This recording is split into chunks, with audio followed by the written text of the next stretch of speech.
অর্চনা দেবী একটি লাল দামি শাড়ি হাতে করে নিয়ে এসে তার মেয়েদের কাছে আসেন। শাড়ির প্যাকেটটি তিনি মনিকার হাতে দিয়ে বলেন, মনিকা, দেখ তো শাড়িটা কেমন হয়েছে। এটা আজকে আমি তোর জন্য সুপার মার্কেট থেকে কিনে এনেছি। 5,500 টাকা দাম নিয়েছে। শাড়িটা তো দেখতে খুবই সুন্দর হয়েছে মা, কিন্তু তুমি হঠাৎ আমার জন্য এত দামি শাড়ি কিনতে গেলে কেন? আর দিদির জন্য কিছু আনোনি? আরে ওর কাছে তো এত জামা কাপড় আগে থেকেই রয়েছে, তুই যেগুলোকে কয়েক মাস পরে রেখে দিস সবই তো ওরই হয়। তাছাড়া আমার এত শাড়ি রয়েছে, ওর থেকে ওকে কিছু একটা দিয়ে দেব। কিন্তু মা, তুমি আমার জন্য এত ভালো শাড়ি আনলে, সামনে তো কোনো অনুষ্ঠানও নেই, আর আমার জন্মদিনের গিফট তো তুমি আমাকে আগের মাসেই দিয়ে দিয়েছো। আরে বাবা, এনেছি যখন নিশ্চয়ই কোনো কারণ আছে। শোন, কালকে তোদের দুজনকে দেখতে ছেলেপক্ষ আসবে, আর আমি চাই আমার মেয়েকে যেন ওরা একবার দেখাতেই পছন্দ করে ফেলে। তাই তোর জন্যই সুন্দর শাড়িটা এনেছি। আর সুতপা আমার যে কোনো একটা শাড়ি পরে নেবে, এমনিতেও যাই পরুক না কেন। যদি ওকে পছন্দ করার থাকে, তোর ছেঁড়া ফাটা কাপড়েও করবে। অর্চনা দেবীর কথা শুনে সুতপার চোখে জল চলে আসে এবং সে বলে, মা তো ঠিক বলেছে বোন, এমনিতেও আমার রং অনেক চাপা, আর অত উজ্জ্বল রঙের শাড়ি আমাকে মানাবেই না।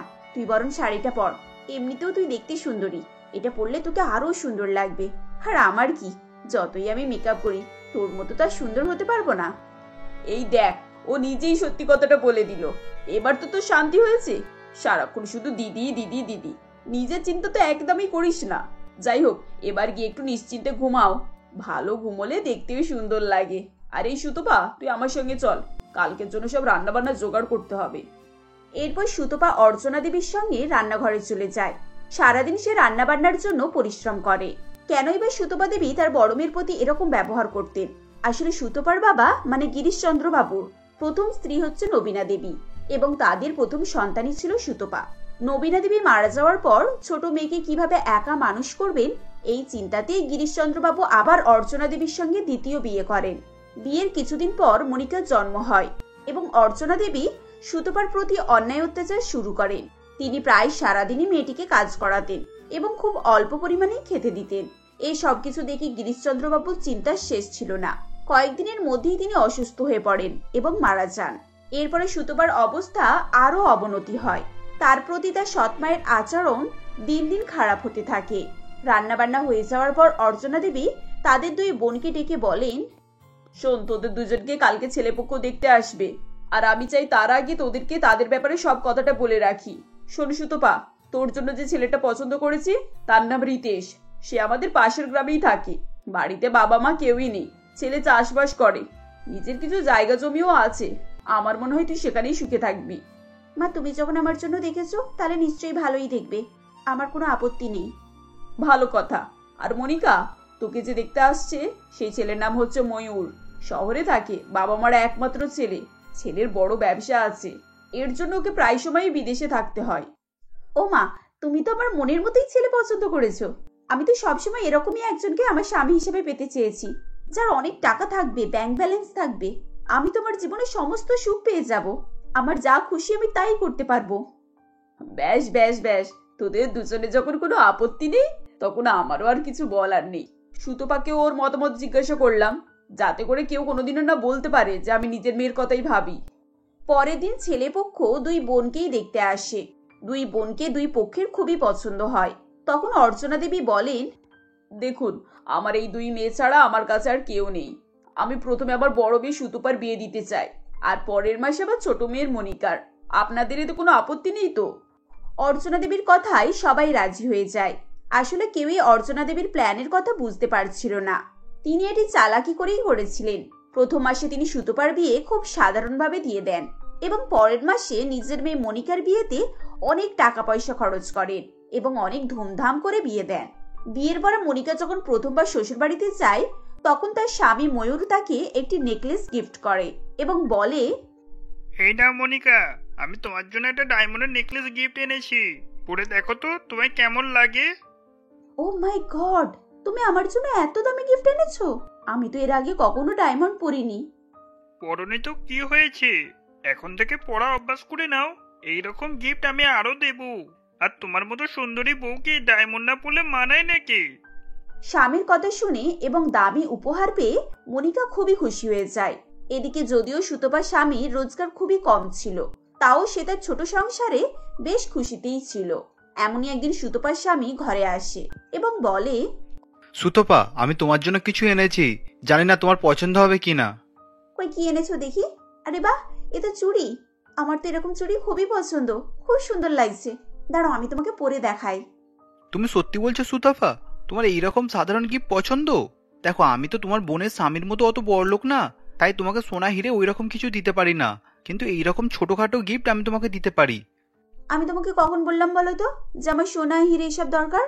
আমার কাছে তোমার ভালোবাসা থাকলেই যথেষ্ট। আর এই যে গিফট, যেটাকে তুমি ছোটখাটো বলছো, এগুলো আমার কাছে অমূল্য, কারণ এগুলোতে টাকার থেকে বেশি ভালোবাসা আছে।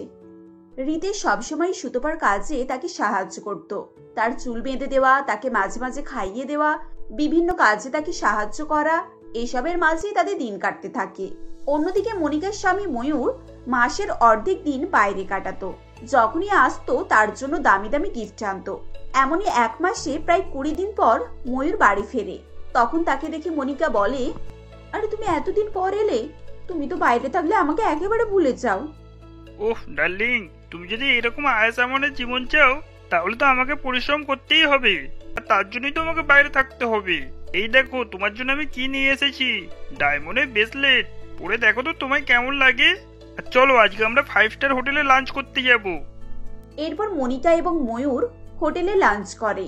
পরের দিন ময়ূর আবার ব্যবসার উদ্দেশ্যে বেরিয়ে পড়ে। মনিকা তার দিদি সুতপার সাথে দেখা করতে দামি শাড়ি গয়না এসব পরে তাদের বড় গাড়িতে করে ওদের গ্রামে আসে। তাকে দেখে সুতপা খুবই খুশি হয়ে যায় এবং বলে, আরে বোন, তুই তুই হঠাৎ এখানে? কি খবর বল, তুই ভালো আছিস তো? হ্যাঁ, ভালো থাকবো না কেন? আমায় দেখে বুঝতে পারছিস না আমি কত সুখে আছি? আমার স্বামী আমাকে প্রতিবারে একটা করে ডায়মন্ড সেট গিফট করে, আর শাড়ি, জুতো, কসমেটিক, এগুলো তো সীমাই নেই। যখনই যা চায় না তার ডবল ডবল এনে দেয়। বাড়িতে তো কোনো কাজকর্মও আমাকে করতে হয় না, কাজের লোকেরাই সবকিছু করে নেয়। বাহ, এ তো খুব ভালো কথা। তাহলে তুই কি করিস? তুইও তো তোর স্বামীর সাথে দেশে বিদেশে বেড়াতে পারিস। না না, সেটা সম্ভবই নয়। আরে ওর তো ট্রান্সফার জব, 2 দিন ছাড়া এখানে ওখানে ওকে যেতে হয়। আমার পক্ষে কি অত জায়গায় ট্রাভেল করা সম্ভব? তাছাড়া বাড়িতে তো বাবা মা সবাই রয়েছে, কাজ করি বা নাই করি বাড়িতে তো থাকাটা দরকার, তাই না? বাহ, খুব ভালো। তুই তোর শ্বশুর শাশুড়ির কথা এত ভাবিস, এটা থেকে আমার ভালোই লাগছে। আমার ভাগ্যে তো আর শ্বশুর শাশুড়ি নেই, তাই তাদের ভালোবাসাও আমি পাইনি। আরে ওসব ভালোবাসা টালোবাসা কিছুই নাই। ময়ূর আমার এত খেয়াল রাখি, আমাকে এত কিছু এনে দেয়, তাই আমি কিছু বলতে পারি না। ওরা ওদের এক কোণে পড়ে থাকে আর আমি আমার আলাদা থাকি। ওদের সাথে তো আমার তেমন কোনো যোগাযোগও নেই। তা যাই হোক, তোর অবস্থা এরকম কেন রে? তোর শাড়ি ছেঁড়া, এরকম ঘর ধরে তুই থাকিস কি করে? আরে বোন, এই ছেঁড়া শাড়ি, আমার ভাঙা ঘর, সবই আমার কাছে স্বর্গ। কারণ এখানে আমাকে ভালোবাসার জন্য একজন দিন রাত এক করে দেয়। তোর জামাইবাবু আমাকে খুবই ভালোবাসে, আর আমার জন্য ওই ভালোবাসাটাই যথেষ্ট। এর থেকে বেশি আমার আর কিছু চাই না। আরে দিদি, এসব তোর ভুল ধারণা। আসলে তুই কখনো সুখের মুখ দেখিসনি তো, তাই সুখ কেমন হয় সেটা তুই চিনতেও পারিস না, তাই এসব বড় বড় কথা বলছিস। তারা যখন এভাবে কথা বলছিল তখন রিতেশ ঘরের মধ্যে প্রবেশ করে। তার হাতে কিছু সস্তা ফুল ছিল। সে সেই ফুলগুলো নিয়ে এসে সুতপার খোপায় পরিয়ে দেয় এবং বলে, আরে বাহ, এই ফুলগুলো তো তোমাকে খুব সুন্দর মানিয়েছে। মাঠ থেকে আসার সময় সস্তায় পেয়েছি, তাই জন্য কিনে নিলাম। এ কি জামাইবাবু, তুমি এরকম সস্তার ফুল কিনে এনেছো? এসব জিনিস তো ও আমাকে পরাতেই চায় না। মনিকার কথা শুনে রিতেশ কিছু বলে না। এরপর তারা খেতে বসে এবং প্রতিদিনের মতো রিতেশ সুতপাকে খাইয়ে দেয়। এভাবেই সে সারাদিন রিতেশ এবং সুতপার সংসার দেখে। কিভাবে রিতেশ ছোট ছোট কাজ করে সুতপাকে সাহায্য করে এবং তার মুখে হাসি ফোটায়। এসব দেখে তার খুব আফসোস হয়। সে বাড়ি ফিরে আসে এবং এসে ময়ূরকে ফোন করে। ময়ূর ব্যস্ত থাকায় তার ফোন ধরে না। এভাবেই প্রায় 1 মাস কেটে যায়। ময়ূর বাড়িও ফেরে না এবং তাকে ফোনও করে না। মনিকা কাঁদতে কাঁদতে সুতপার বাড়িতে আসে এবং বলে, তুই ঠিক বলেছিলিস দিদি, তুই আমার থেকে অনেক বেশি খুশিতে আছিস। তোকে সবসময় ভালোবাসার জন্য জামাইবাবু তোর পাশে আছে। আর আমায় দেখ, টাকা পয়সা দামি জিনিস সবকিছু হওয়া সত্ত্বেও আমার ভালোবাসার মানুষ আমার কাছে নেই। আমার মনের কথা শোনার কেউ নেই, আমি পুরো একা। এই বলে মনিকা কাঁদতে শুরু করে। তখন সুতপা তাকে সান্ত্বনা দিয়ে চুপ করায়। এরপর হঠাৎ মনিকা অজ্ঞান হয়ে যায়। সঙ্গে সঙ্গে তাকে হাসপাতালে নিয়ে যাওয়া হয়। ডাক্তারবাবু জানান যে প্রচন্ড অবসাদ থেকে তার এরকম হয়েছে। এদিকে খবর পেয়ে ময়ূর বাড়ি ফিরে আসে। জ্ঞান ফিরে মনিকা দেখে তার সামনে সবাই দাঁড়িয়ে আছে। ময়ূর মনিকাকে দেখে বলে, মনিকা, আমি তো তোমার সুখের জন্যই তোমার থেকে দূরে থাকি। তাহলে তুমি কেন তো চিন্তা করে এইভাবে অসুস্থ হয়ে পড়লে? ময়ূর, আমার এসব টাকা পয়সা ধন দৌলত কিছুই লাগবে না। তুমি শুধু আমার সাথে থাকো। তুমি অল্প টাকা ইনকাম করলেও আমি সুখে থাকবো। এরপর ময়ূর মনিকার কথা অনুযায়ী বাড়ির কাছাকাছি একটি অফিসে চাকরি নেয়। যদিও এখন তার মাইনে আগের তুলনায় অনেক কম ছিল, তবুও মনিকা আগের থেকে অনেক বেশি সুখে ছিল। এখন সে আসল সুখের মানে বুঝতে পেরেছিল এবং তার সঙ্গে তার দিদি জামাইবাবুর সম্পর্ক আগের থেকে অনেক ভালো হয়ে যায়। সোনামুখী নদীর এক পাশে ঘন জঙ্গল এবং আর এক পাশে তালসানাপুর গ্রাম ছিল। গ্রামের বেশিরভাগ মানুষ হয় নদীর মাছ ধরে, না হয় জঙ্গলের কাঠকুটো এনে বিক্রি করে তাদের সংসার চালায়। সেই গ্রামেরই এক দারিদ্র পরিবারে পঞ্চানন নামে এক কাঠুরিয়া বসবাস করত। পঞ্চাননের পরিবারে তার বৃদ্ধ মা এবং একমাত্র মেয়ে বৃথি ছিল। কিছুদিন আগে পর্যন্ত তাদের কাঠ ব্যবসা বেশ ভালোই চলছিল, কিন্তু বর্তমানে কাঠের বিক্রি অনেক কম হয়ে যাওয়ায় টাকা ইনকামও কমে যায়। একদিন সন্ধ্যাবেলা পঞ্চানন জঙ্গল থেকে বেশ কিছু কাঠ কেটে বাড়ি ফেরে। পরের দিন সে এবং তার মা সেই কাঠ নিয়ে বাজারে বিক্রি করতে যায়। এমন সময় এক ক্রেতা সেখানে আসে এবং বলে, কি গো পঞ্চানন্দ, মন পিছু কত করে দিচ্ছ? আজ্ঞে বাবু, 1 মণ কাঠের দাম 600 টাকা। সে কি শুনছি, এখন কাঠের দাম তো একদম কমে গেছে। তোমার কাছে তো কাঠের দাম এখন বেশ ভালোই আছে। আপনি কি যে বলেন বাবু, 2 বছর আগে এই কাঠই 900 থেকে 1000 টাকায় বিক্রি করেছি, আর সেই কাঠই এখন 600 টাকা করে দিচ্ছি। কাঠে আর ইনকাম কোথায় পাচ্ছি? ওইসব কথা এখন বাদ দাও। সামনে আমার নাতির অন্নপ্রাশন আছে, অনুষ্ঠানে অনেক কাঠ লাগবে। তুমি আমায় মন চারেক মতো কাঠ দাও তো দেখি। আর শোনো, দামটা 500 করে নিও। ক্রেতা তেমন না থাকায় পঞ্চানন বাধ্য হয়ে কম দামে সেই কাঠ বিক্রি করে। এদিকে পঞ্চাননের মেয়ে বৃথি বাড়িতে বসে বসে আনাজ কাটছিল এবং রান্নার জোগাড় করছিল। অনেকক্ষণ চেষ্টা করার পরও সে ঠিক মতো উনুন জ্বালাতে পারে না। তখন বিরক্ত হয়ে মনে মনে বলে, ধুর, কখন থেকে চেষ্টা করছি, বারবার উনুনটা নিভে যাচ্ছে। একে তো এই ধোঁয়ায় আমার চোখে জল চলে এলো, তার উপরে খাবারগুলো সব ধোঁয়া ধোঁয়া গন্ধ হয়ে গেল। গ্রামের সবাই কি সুন্দর গ্যাসের চুলার কানেকশন করিয়েছে, শুধুমাত্র আমাদের বাড়িতেই কাঠের উনুন। বিথি যখন মনে মনে এসব বলছিল, ঠিক সেই সময় পঞ্চানন এবং তার মা উমাদেবী সেখানে এসে উপস্থিত হয়। উমাদেবী বৃথিকে দেখে বলেন, কি হলো রে, তুই এভাবে কাঠ হয়ে দাঁড়িয়ে আছিস কেন? রান্না বান্না হলো? রান্না? না না না, একেবারে আমি খাওয়া দাওয়া সেরে বসে আছি। তোমার এই ভেজা কাঠের উনুন জ্বললে তবেই না রান্না হবে। সেই সকাল থেকে 10 বার শুধু নিভেই যাচ্ছে। আমার আর ভালো লাগে না এতে রান্না করতে ঠাকুমা। কি করব বল, আমাদের কি আর অত পয়সা আছে যে আমরা বাকিদের মতো গ্যাস সিলিন্ডার কিনবো? এই কাঠ বিক্রি করে যা 2 টাকা ইনকাম হয় তা খেতে পড়তেই কুলায় না। এখন ওসব কিনতে গেলে অনেক টাকার ব্যাপার, কি করে পারি বলতো? তারা যখন কথাবার্তা বলছিল, তখন পাশের বাড়ির রিনা কাকিমা তাদের বাড়িতে আসে এবং বলি উমাদি, বাড়ি ফিরেছ? এই তো সবে ফিরলাম গো, বলো কি বলছো? বলি তোমাদের শুকনো কিছু কাঠ হবে? আমাকে আধমন দাও তো, আমাদের গ্যাসটা আবার হঠাৎ শেষ হয়ে গেল। আজ আমার মেয়েকে দেখতে ছেলেপক্ষ আসছে, অনেক রান্না বান্না বাকি আছে, তাই রান্না করতে করতে ছুটে এলাম। হ্যাঁ, তুমি বসো এখানে, আমি কাঠ ওজন করে আনছি। হ্যাঁ রে বিথি, তোর বাবাকে বলে একটা গ্যাসের কানেকশন করে নে না, কতদিন আর এই ধোঁয়া ঠেলে ঠেলে রান্না করবি? আসলে কাকিমা, বাবা চাইলে তো আজকেই কানেকশন করে নিতে পারে, কিন্তু আমাদের তো কাঠের ব্যবসা, এত কাঠ আছে, তাই আর গ্যাসের দিকে যায় না। থাক, ওসব আর বলতে হবে না, আমি সব বুঝি। তোদের টাকা পয়সা থাকলে কি আর এতদিনে কাঠে রান্না করতিস? সরাসরি বল না, এসব কেনার সামর্থ্য তোদের নেই। আমাদের বাবা এখন এমন অভ্যেস হয়ে গেছে, গ্যাস ছাড়া রান্নাই করতে পারি না। আজ নিহাত লোকজন আসবে বলে বিপদে পড়ে কাঠ আনতে এসেছি। সে তো 100 বার কাকিমা, দেখো বিপদে পড়লে তোমার গ্যাস কিন্তু আর তোমাকে বাঁচালো না, সেই কাঠ খুঁজতে তোমাকে আমাদের বাড়িতেই আসতে হলো। শুনলে তো উমাদি, তোমার এইটুকু নাতনির মুখে কত বড় বড় কথা। বাপে ঠাকুমাদের সংসার চালাতে চালাতে নাজেহাল হয়ে যাচ্ছে, আর মেয়ের মুখে যেন খই ফুটছে। চলি গো এখন, টাকাটা হিসেব করে রেখো, দিয়ে দেবো ক্ষণে। এভাবেই বলে রিনা কাকিমা কাঠ নিয়ে সেখান থেকে চলে যায়। এরপর উমাদেবী বৃথিকে বলেন, কেন তুই শুধু শুধু ওভাবে কথা বলতে গেলি বলতো? ওরা বড় লোক, ওদের মুখের উপরে কথা বলা আমাদের মানায় না। আমি অত শত বুঝি না ঠাকুমা। তুমি 1 সপ্তাহের মধ্যে একটা গ্যাস সিলিন্ডারের ব্যবস্থা করো, নয়তো আমি রান্নাবান্না কিছুই করবো না বলে দিলাম। পঞ্চানন তাদের এসব কথা আড়াল দিয়ে দাঁড়িয়ে শুনছিল, কিন্তু সে কোনো কথার উত্তর দেয়নি। সে তার মেয়েকে খুবই ভালোবাসতো এবং মেয়ের কাঠের উনুনে রান্না করতে সমস্যা হচ্ছে দেখে সে খুবই কষ্ট পায়।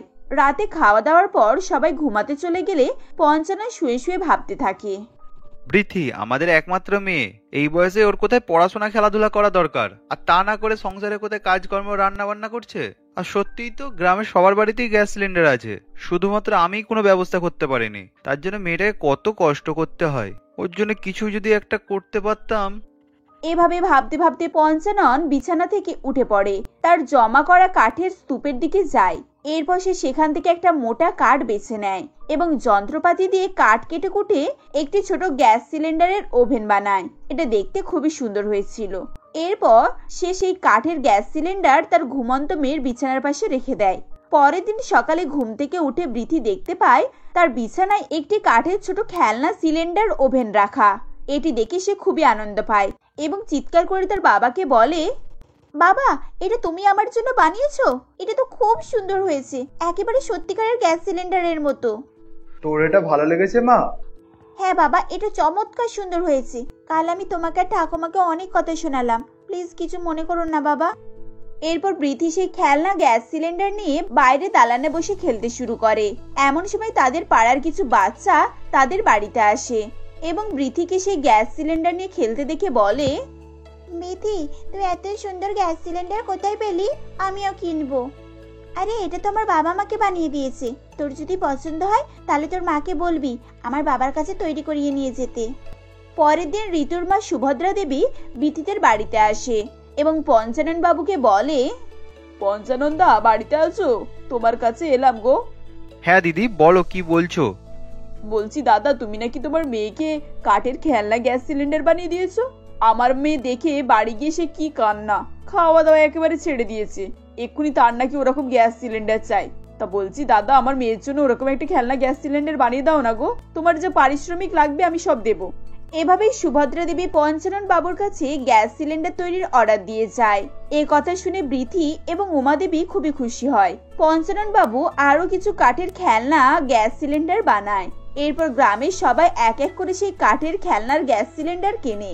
সবার সেই সুন্দর গ্যাস সিলিন্ডার পছন্দ হয়েছিল। ধীরে ধীরে তার বিক্রি বেড়ে যায়। এরপর পঞ্চানন বাবু অনেক কাঠের গ্যাস সিলিন্ডার বানিয়ে সেগুলোকে বাজারে বিক্রি করতে নিয়ে যায়। বাজারে এরকম নতুন জিনিস সবার চোখে লাগে এবং সবাই সেটিকে কিনতে আসে। এমনই একদিন মনিকা দেবী নামে এক মহিলা বলে, কি গো পঞ্চানন দা, কাঠের খেলনার ব্যবসা শুরু করলে নাকি? হ্যাঁ মালিক, এই তো বেশ কিছু মাস হয়ে গেল। তা তুমি এদিকে অনেকদিন পরেই এলে। হ্যাঁ, এই বছর গায়ের মেলাতে একটা দোকান দিচ্ছি। গায়ের মেয়েদের হাতে তৈরি বিভিন্ন খেলনা তৈরি করব ভাবছি। তো তোমার এই কাঠের গ্যাস সিলিন্ডার গুলো বেশ আকর্ষণীয়। কত করে দেবে বলো, আমি তাহলে গোটা 50 নেব। আমি গ্রামে 20 টাকা করে বিক্রি করি, তুমি যদি পাইকারি নাও তাহলে আমি তোমায় 15 টাকা করে দেবো। ঠিক আছে, তাহলে আমার জন্য 50 পিস রেডি রেখো, আমি 10 দিন পরে এসে নিয়ে যাব। এভাবেই পঞ্চানন বাবুর কাছে কাঠের খেলনার গ্যাস সিলিন্ডার তৈরির অর্ডার বাড়তে থাকে। পঞ্চানন বাবু বেশ ভালো রকম লাভ করেন। কিছুদিন পর বৃথি একদিন সকালে ঘুম থেকে উঠে হঠাৎই দেখতে পায় তাদের বাড়িতে একটি গ্যাস সিলিন্ডার ওভেন রাখা আছে। এগুলো দেখতে পেয়ে সে অবাক হয়ে যায় এবং তার ঠাকুমাকে জিজ্ঞেস করে, আরে ঠাকুমা, এই নতুন গ্যাস সিলিন্ডারটা কি আমাদের? কে এনেছে গো? কে আবার আনবে, মেয়ের ফরমাইশ, তোর বাবাই এনেছে। পঞ্চানন বাবু আড়াল থেকে হাসতে হাসতে বেরিয়ে এসে বলেন, কি মা, এবার খুশি তো? এতদিন তোর জন্য কাঠের গ্যাস সিলিন্ডার বানিয়ে আজ আমি একটা নতুন ব্যবসার দিশা পেয়েছি, আর এই খেলনা বিক্রি করি তোর জন্য আসল গ্যাস সিলিন্ডার নিয়ে আসবো। বাবা, আমি সত্যি খুব খুশি হয়েছি। এবার থেকে আমার আর রান্না করতে কোনোই সমস্যা হবে না। সে তো ঠিক আছে, কিন্তু আমার কথাটাও শোন, তোকে রান্নার পাশাপাশি পড়াশোনাটাও শিখতে হবে। আমি গ্রামে স্কুলে তোর জন্য অ্যাডমিশন করিয়ে দিচ্ছি। এবার থেকে তুই স্কুলেও যাবি আর পড়াশোনাটাও শেষ করবি। পঞ্চানন বাবুর কথা শুনে বৃথির চোখে জল চলে আসে। সে তার বাবাকে আনন্দে জড়িয়ে ধরে বলে, বাবা, তুমি অনেক ভালো। তুমি আমাকে বাবা এবং মায়ের দুজনেরই ভালোবাসা দিয়ে বড় করে তুলেছো। তোমার তুলনা হয় না বাবা। তোমার এই ঋণ আমি কখনোই শোধ করতে পারবো না। ধুর পাগলি, বাবা মার ঋণ কি কখনো শোধ করা যায়? তুই বড় হবি, চাকরি করবি, একদিন সুপ্রতিষ্ঠিত মানুষ হবি, তাহলেই আমাদের সব ঋণ শোধ হয়ে যাবে। এরপর বৃদ্ধি আবার স্কুলে যায় ও তার পড়াশোনা শেষ করে কলেজে ভর্তি হয়। দেখতে দেখতে বেশ কয়েক বছর কেটে যায়। বিধি একটি ভালো চাকরি পায় এবং তারা সুখে শান্তিতে বসবাস করতে থাকে।